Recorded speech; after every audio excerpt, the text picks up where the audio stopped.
ગુજરાત રાજ્યમાં જ્યારે ખબર પડી કે ગાંધીજીની જન્મ અને કર્મભૂમિ ઉપર રાષ્ટ્રપિતા મહાત્મા ગાંધીની ધરા ઉપર, પવિત્ર ધરા ઉપર તેમના હત્યારા આઝાદ ભારતના પ્રથમ આતંકવાદી નથુરામ ગોડસે ને નાયક બનાવતું એક નાટક ભજવવા જઈ રહ્યું હોય એના વિરુદ્ધમાં કોંગ્રેસ પક્ષ દ્વારા પ્રેસ કોન્ફરન્સ કરવામાં આવી. રાજકોટ શહેર કોંગ્રેસ સમિતિ દ્વારા રાજકોટમાં વિરોધ પ્રદર્શન કરવામાં આવ્યું. જામનગર શહેર કોંગ્રેસ દ્વારા કહી શકાય કે ત્યાં પણ વિરોધ પ્રદર્શન કરવામાં આવ્યું. NSUI અને યુથ કોંગ્રેસના કાર્યકર્તાઓએ અલગ અલગ જગ્યાએ અને ખાસ કરીને ગઈકાલે અમદાવાદમાં વોલ પેઇન્ટિંગ કરીને વિરોધ દર્શાવ્યો અને સમગ્ર ગુજરાતના નાગરિકોએ નથુરામ ગોડસેનો આ નાટક જ્યાં એને નાયક બનાવવાનો પ્રયત્ન થયો હોય એના ઉપર થૂથું વરસાવી અને ચોક્કસપણે વિરોધ દર્શાવ્યો ગુજરાતની જનતા, કોંગ્રેસના કાર્યકર્તાઓ, ગાંધીવાદી લોકોએ. જેથી કરીને રાજકોટ હોય ત્યાં પણ નથુરામ નાટક રદ કરવામાં આવ્યું, જામનગર પણ રદ કરવામાં આવ્યું અને આજે જાણ થાય છે કે અમદાવાદમાં પણ રદ કરવામાં આવ્યું છે. કોઈ પણ સંજોગોમાં ગુજરાત કે ભારતમાં ગાંધીના હત્યારાને નાયક ન બનાવી શકાય. આ દેશના નાયક હંમેશાથી મહાત્મા ગાંધી હતા, છે અને રહેવાના છે.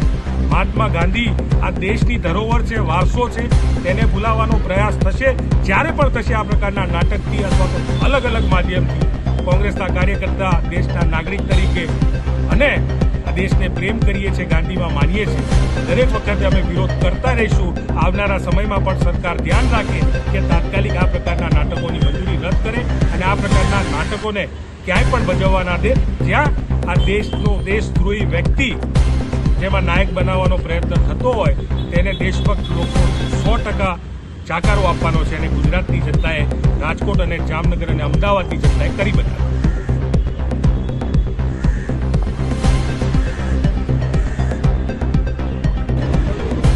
ગુજરાત ક્યારેય પણ રાષ્ટ્રપિતા આદરણીય મહાત્મા ગાંધીજીના હત્યારા, આઝાદ ભારતના પ્રથમ આતંકવાદી નથુરામ ગોડસે કહી શકાય એવા વ્યક્તિના વિચારોને ક્યારે પણ ગુજરાત ના સ્વીકારે.